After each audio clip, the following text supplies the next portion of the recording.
মা শোনো না। কি হয়েছে? বলছি কি ফোনেরও খিদে পায় মা? হ্যাঁ, ফোনের খিদে পেয়েছে? তোকে এইসব কথা কে বলেছে? জাগিয়ে পড়তে বস। তাহলে দিদি কেন ফোনকে বলছে খেয়ে নাও সোনা, তুমি না খেলে আমি খাবো না? কেন বলছিল?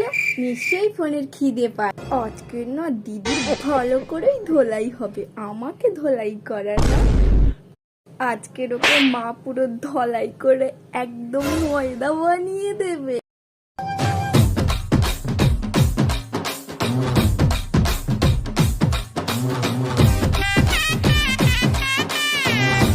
ভাল লাগে হাঁটতে তোর হাত ধরে, ভাবনা তোর আসছে দিন রাত। এই কার সাথে কথা বলছিস তুই? কারুর সাথে না তো, আমি তো ফোন দেখছিলাম। আজকে তোকে মেরে একদম শেষ করে দেব। মা